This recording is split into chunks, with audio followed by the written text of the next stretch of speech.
ಓದೋರಿಗೆ ಮನೆ ಕಾಲು ಇಡಬೇಡ್ರಿ. ಇದು ಚಾಲೆಂಜ್ ಮಾಡ್ತಾರೆ. ಫಸ್ಟ್ ನಮ್ಮ ಆತ್ಮವಿಶ್ವಾಸ ನಮ್ಮಲ್ಲಿ ಒಂದು ಟಾರ್ಗೆಟ್ ಇರ್ಬೇಕು ಎಲ್ಲರೂ. ಅರ್ಥ ಹೇಳಿದ್ದ ನಾ ಈ ಸಲ ಹೊಳ್ಳಿ ವಾಪಸ್ ಮನೆಗೆ ಹೋಗ್ಬೇಕಂದ್ರೆ ಎಲ್ಲ ಕ್ಲಿಯರ್ ಮಾಡ್ಕೊಂಡು ಹೋದ ಮಾತ್ರ ನನ್ನ ತಂದೆ ತಾಯಿ ಖುಷಿ ಪಡಿಸ್ತೀನಿ ಅಂತೇಳಿ ನಿಮ್ಮಲ್ಲಿ ಆ ಒಂದು ವಿಚಾರ ಇಟ್ಬೋದು. S clear? ಮುಗಿತು ಅಂದ್ರೆ ದಡ ಊರಿಗೆ ಹೋಗೋದು ಮತ್ತು ಫಿಸಿಕಲ್ ಕರೆ ದಡ ಓಡ್ಬೋದು. ಮಾಡಕ್ಕೆ ಹೋಗ್ಬೇಡ. ನಿಯತ್ತಾಗಿ ನೀಟಾಗಿ ಮಾಡ್ಕೊ. ಮುಂದಿನ ಭವಿಷ್ಯ ನೋಡ್ಕೋರಿ. ಇವಾಗಿನ ಸಿಚುವೇಶನ್ ನೋಡ್ಕೋಬೇಡ್ರಿ. ಪ್ರತಿಯೊಬ್ಬರಿಗೆ ಕಷ್ಟ ಇರ್ತಾವೆ, ಫೇಸ್ ಮಾಡಿರಿ. ಅರ್ಥ ಆಯ್ತಾ? ಸೆಲ್ಫ್ ಇಂಡಿವಿಜುವಲಾಗಿ ಮಾಡಬೇಕು, ಫೇಸ್ ಮಾಡಿರಿ. ಧೈರ್ಯ ತೊಗೋಬೇಕಾ? ಅರ್ಥ ಆಯ್ತಾ? ನಾನು ಮಾಡ್ತೀನಿ, ಆ ಕೆಪಾಸಿಟಿ ಐತಿ ನನ್ನಲ್ಲಿ. ಆ ದೇವ್ರ ತಾಳ್ಮೆ ಪ್ರತಿಯೊಬ್ಬರಿಗೆ ಕೊಟ್ಟಿರ್ತಾನೆ. ಆ ತಾಳ್ಮೆ ಕಾಯ್ಕೋಬೇಕು. ನಾವೆಲ್ಲರೂ ತಾಳ್ಮೆ ಕಾಯ್ಕೊಂಡು ನೆಕ್ಸ್ಟ್ ಏನು ಊರಿಗೆ ಹೋಗ್ತಿರ್ತಿಲ್ಲ, ಹೋಗ್ಬೇಕಾದ್ರೆ ಏನು ಮಾಡ್ಕೋಬೇಕು?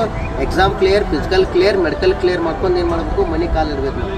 ಅಂದ ಮಾತ್ರ ನಮ್ಮ ತಂದೆ ತಾಯಿ ನಮಗೆ ಕಲಿಸಿದಕ್ಕೂ ಸಾರ್ಥಕ ಆಗ್ತೈತಿ. ಹೌದಲ್ರಿ? 17 ವರ್ಷ 18 ವರ್ಷ ಆಯ್ತು ನಾವು ಇನ್ನೂ ತಂದೆ ತಾಯಿ ದುಡಿಯಾಕೆ ಹಚ್ತೀವಿ ಅಂದ್ರೆ ನಮ್ಮಂಥ ಮೂರ್ಖರು ಯಾರೂ ಇಲ್ಲ. ಹೌದಾ? ಬಿಡಿಸ್ಬೇಕು ನಾವು ಎಲ್ಲರಿಗೆ. ಅವ್ರಿಗೆ ತಂದೆ ತಾಯಿ ಖುಷಿ ಇಡಿಸ್ಬೇಕು ನಾವಿನ್ನ. ಹೌದಿಲ್ವ? ನಿಮಗೂ ವಯಸ್ಸು ಹೆಚ್ಚಾದಂತೆ ಅವರು ಏನಾಗತ್ತ ದುಡಿಯೋಂಥ ತಾಕತ್ತು ಕಡಿಮೆ ಆಗ್ತದೆ. ಶಕ್ತಿ ನಿಮ್ಮ ಶಕ್ತಿ ಹೆಚ್ಚಾದಂಗೆ ಅವ್ರ ಶಕ್ತಿ ಏನಾಗತ್ತಾ ಕಡಿಮೆ ಆಗ್ತೈತೆ ತಂದೆ ತಾಯಿದು. ಅರ್ಥ ಆಯ್ತಾ? ಹಾಂ, ದುಡಿಯೋಂಥ ಕೆಪಾಸಿಟಿ ಬರೋಂಗಿಲ್ಲ. ಯಾಕಂದ್ರೆ ಶಕ್ತಿನೇ ಇರೋಂಗಿಲ್ಲ ಅವರಿಗೆ. ಇವಾಗ ನಿಮ್ಗೆ 17-18 ವರ್ಷ ಅಂದ್ರೆ ಅವ್ರಿಗೆ ಎಷ್ಟಿರ್ಬೇಕು? 38-40 ವಯಸ್ಸು ಇರ್ಬೇಕು. ಹೌದಾ ಇಲ್ಲೋ? 45 ವಯಸ್ಸಿರ್ಬೋದು. ಯಾಕಂದ್ರೆ ಯಾವ ಸಿಚುವೇಶನ್ ಮುಂದೆ ಹೆಂಗೆ ಬರ್ತಾವೆ ಗೊತ್ತಾಗಲ್ಲ. ಧೈರ್ಯ ತೊಗೊಂಡು ಎಫರ್ಟ್ ಮಾಡಿ ಚೆನ್ನಾಗಿ ಓದ್ಬೇಕಲ್ಲ. ಗೊತ್ತಿಲ್ಲ ಎಲ್ಲರೂ?